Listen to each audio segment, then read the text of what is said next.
10 ತಿಂಗಳಿಂದ ಈ ಸರ್ಕಾರ ನಡೆಯಲಿಕ್ಕೆ ಬಿಡಲಿಲ್ಲ. ಬಿಜೆಪಿ 25 ಕೋಟಿ ಮೂರು ಏನು ಪಾಪ ಮೊನ್ನೆ ಡೆಲ್ಲಿ ಒಳಗೆ ಒಂದು ಪ್ರಣಾಳಿಕೆ ಬಿಡುಗಡೆ ಮಾಡಿದ್ರು. ಕರಪ್ಷನ್ ಫ್ರೀ ಗೌರ್ಮೆಂಟ್ ಕೊಡ್ತಾರೆ. ಎಲ್ಲಿಂದ ಬಂದಿದೆ ಇವರಿಗೆ?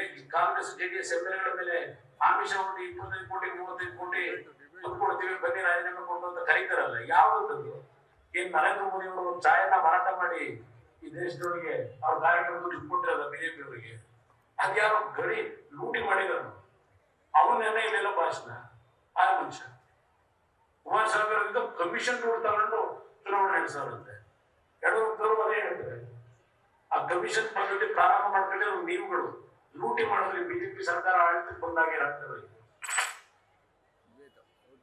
5 ನಿಮಿಷದಲ್ಲಿ ನರೇಂದ್ರ ಮೋದಿ ಅವರು ಹೇಳಿ ಮೇಕೆದಾಟಿಗೆ ಶಂಕುಸ್ಥಾಪನೆ ಇರ್ತಕ್ಕಂಥ ಅಷ್ಟೇ ಅಲ್ಲ, ಮೇಕೆದಾಟಿಗೆ ಹಣವನ್ನು ಬಿಡುಗಡೆ ಮಾಡಿಕೊಡ್ತಕ್ಕಂಥದ್ದು ನಮ್ಮ ಜವಾಬ್ದಾರಿ. ಇಲ್ಲಿದ್ದೇವೆ ನಾವು 5 ಜನ ಮಂತ್ರಿಗಳು, 4 ಜನ ಮಂತ್ರಿಗಳು. ಒಂದು ರಾತ್ರಿಯನ್ನು ಎಲ್ಲ ಬಗೆಹರಿಸಲಿಕ್ಕೆ ಆಗೋದಿಲ್ಲ. ಯಾರಾದ್ರೂ ಹುಚ್ಚು ಹೇಳಬೇಕು ಅದನ್ನ. 24 ಗಂಟೆ ನಾನು ಮೇಕೆದಾಟು ದತ್ತಿನಿಂದ ಭಾಷಣ ಮಾಡಿರೋದನ್ನ ಎಲ್ಲಾದ್ರೂ ಒಂದು ಕಡೆ ತೋರಿಸಿ ನೀವು. ಈ ಪ್ರಕರಣದಲ್ಲಿ ಯಾವ ರೀತಿಯಲ್ಲಿ ಪೆನ್ ಡ್ರೈವ್ಗಳು ಸರ್ಕ್ಯುಲೇಟ್ ಆಯ್ತು, ಸರ್ಕ್ಯುಲೇಟ್ ಮಾಡುವಂತ ಮಹಾನ್ ನಾಯಕ ಯಾರು? ಯಾವ ಕಾರಣಕ್ಕೋಸ್ಕರವಾಗಿ ಸರ್ಕ್ಯುಲೇಟ್ ಮಾಡಿದ್ರು? ಎಷ್ಟು ತಿಂಗಳ ಹಿಂದೆ ಆ ಮಹಾನ್ ನಾಯಕನಿಗೆ ವಿಷಯಗಳೆಲ್ಲ ಗೊತ್ತಿದ್ದು? ಇದನ್ನೇ ಇಲ್ಲಿರ್ತಕ್ಕಂಥ ಪ್ರಶ್ನೆ. ದೊಡ್ಡ ಅಪರಾಧ ಇಲ್ಲಿ ಏನ್ ನೀವು SIT ಕೊಟ್ಟಿದ್ದೀರಿ, ಅದಕ್ಕಿಂತಲೂ ಮಹಾನ್ ಅಪರಾಧ ಮಾಡಿರೋದು ಇದೇ ನಿಮ್ ಕಾಂಗ್ರೆಸ್ ನ ಮಹಾನ್ ನಾಯಕ ಡೆಪ್ಟಿ CM ಪ್ರೀತಮ್ ಗೌಡ ದೇವೇಗೌಡರ ಕುಟುಂಬವನ್ನ ಸರ್ವನಾಶ ಮಾಡ್ಲಿಕ್ಕೆ ಹೋದಂತವನ್ನ ಸಭೆ ಕರೆಸ್ಕೊಂಡ್ರೆ ನನ್ನ ಸಭೆ ಕರೀತಾರೆ. ಯಾರ ಕಾರಣ? ಆ ಪೆನ್ ಡ್ರೈವ್ಗಳನ್ನ ಬೀದಿ ಹಚ್ಚಲಿಕ್ಕೆ. ವಯಸ್ಸಿನ ನಮ್ಮ ಒಂದು ಕೊರತೆಗಳಲ್ಲಿ ತಪ್ಪುಗಳಾಗಿರಬಹುದು.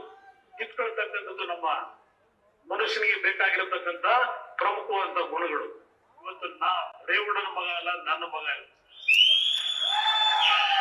ನಮ್ಮ ಅವರಿಗೆ ಸಂಬಂಧಗಳು ನಾವ್ ಯಾವ್ದು ಇಲ್ಲ. ಅವರವರ ವ್ಯವಹಾರ ಇವೆಲ್ಲ ನಮ್ಗೆ ಗೊತ್ತಿಲ್ಲದೆ ಇರತಕ್ಕಂಥ ವಿಷಯ. ಇಲ್ಲಿ ಕುಟುಂಬದ ವಿರುದ್ಧ ಈಗ ರೇವಣ್ಣ ಅವ್ರ ಕುಟುಂಬ ಅಂದ್ರೆ ರೇವಣ್ಣ ಅವರು, ಅವರ ಪತ್ನಿ, 2 ಮಕ್ಕಳು. ಇಲ್ಲಿ ಬೇರೆಯವ್ರ ಕುಟುಂಬ ಅನ್ನೋ ಪ್ರಶ್ನೆ ಬರಲ್ಲ. ಆಲ್ರೆಡಿ ನಾವು ಡಿವೈಡ್ ಆಗಿರೋರು ಬೇರೆ ಬೇರೆ ವಾಸ ಇರ್ತದೆ. ನಮ್ದು ಬೇರೆ ಬೇರೆ ವ್ಯವಹಾರಗಳು ಇರ್ತವೆ. ನಮ್ದು ಯಾವ್ದು ವ್ಯವಹಾರಗಳು ಸತ್ಯಾಸತ್ಯತೆ ಹೊರಗೆ ಬರಲಿ. ನಾನು ಅವರಿಗೆ ಡಿಪೆಂಡಿಂಗ್ ಮಾತಾಡಲ್ಲ. ಓನ್ಲಿ ರೇವಣ್ಣ ವಿಷಯದಲ್ಲಿ ಏಕಾಂಗಿಯಾಗಿ ನನ್ನ ಈ ಒಂದು ಹೋರಾಟ ಆಸ್ ಎ ಪೊಲಿಟಿಷಿಯನ್, ಈ ಸರ್ಕಾರ ಸಂಪೂರ್ಣವಾದ ಸುಭದ್ರವಾಗಿ ಸರ್ಕಾರ ನಡೆಯತಕ್ಕಂಥ ನಿಟ್ಟಿನಲ್ಲಿ ಸಿದ್ದರಾಮಯ್ಯನವರ ರಕ್ಷಣೆ ದೊಡ್ಡ ಮಟ್ಟದಲ್ಲಿದೆ. ಮೈತ್ರಿಯ ಒಂದು ಹಿಂದಿನ ಒಂದು ಒಪ್ಪಂದ ಮುರಿಲಿಕ್ಕೆ ಕಾರಣ ಪ್ರಮುಖವಾಗಿ ಸಿದ್ದರಾಮಯ್ಯನವರು. ಇವತ್ತು ಇವರು ಶ್ರೀರಾಮನ ಹೆಸರಿನಲ್ಲಿ ಅದೆಂತದ್ದು ಪ್ರತಿ ವರ್ಷ ಅದನ್ನ ಮಾಲೆ ಬೇರೆ ಹಾಕೊಂಡು ತಾಳ ಹೊಡ್ಕೊಂಡು ಹೋಗ್ತಾರೆ ಚಿಕ್ಕಮಗಳೂರು ಬೀದಿ ಒಳಗೆ. ಅದನ್ನ ನೀವು ಮೆಚ್ಚದೆ ಅದ್ರ ಭಿಕ್ಷೆ ಬೇರೆ ಬಿಡ್ತಾರಂತೆ. ಅವರಿಗೆ ಅಷ್ಟು ಇದ್ದಾಗ ಧರ್ಮಾಭಿಮಾನ, ನಮ್ ಧರ್ಮಾಭಿಮಾನ ನಾನು ಮಾಡಬೇಕು, ಭಯ ಬಿಡ್ಬೇಕ, ಮಾಡ್ಬೇಕಾದ್ರೆ ಮಾಡ್ತೀನಿ. ಇದನ್ನ ಯಾಕೆ ಆಗ್ಬಾರ್ದು? ನಾವು ದೇವ್ರ ಕಾರ್ಯಕ್ರಮದಲ್ಲಿ ಹಾಕ್ಬೇಕಾಗ್ಬಂದ್ರೆ ಹಾಕ್ತೀನಿ ಅಂತ ಅವ್ರ ಪಕ್ಷದ ನಿಲ್ಲದಲ್ಲಿ ಬಿಜೆಪಿನಿಂದ ಅವ್ರು ಕಂಪ್ಲೀಟ್ ಮಾಡಿದ್ದಾರೆ. ಅವ್ರ ಮಾತು ಫೈನಲ್ ಮಾತು ಅವ್ರದ್ದು ಕಂಪ್ಲೀಟ್ ಮಾಡಿ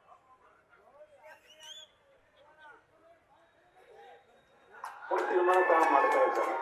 ಇಲ್ಲಿ ನಮ್ಮನ್ನ ವಿಶ್ವಾಸ ತೆಗೆದುಕೊಳ್ಳದೇ ಇದ್ದಾಗ ಬೆಂಗಳೂರಿನಿಂದ ಮೈಸೂರಿನವರೆಗೆ ನಮ್ಮ ಶಕ್ತಿ ಇರ್ತಕ್ಕಂಥದ್ದು ಅಷ್ಟೆಲ್ಲ ಇದ್ದು ವಿಶ್ವಾಸಕ್ಕೆ ತೆಗೆದುಕೊಳ್ಳದೆ ಹೋದ್ಮೇಲೆ ಸರಿಯಾದ ರೀತಿಯಲ್ಲಿ ನಾವ್ಯಾಕೆ ಬೆಂಬಲ ಕೊಡ್ಬೇಕು? ರಾಜಕಾರಣ ಮಾಡೋದ್ ಬೇರೆ, ಚುನಾವಣೆಗಳು ಬಂದಾಗ ಬೇರೆ ಒಟ್ಟಿಗೆ ಇರ್ತಕ್ಕಂಥದ್ದು.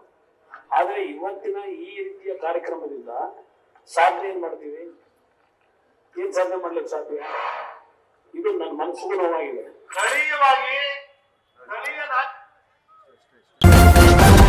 ನ್ಯೂಸ್ ಫಸ್ಟ್ ನಿರ್ಭೀತಿಯಿಂದ ನಿಮ್ಮ ಪರವಾಗಿ.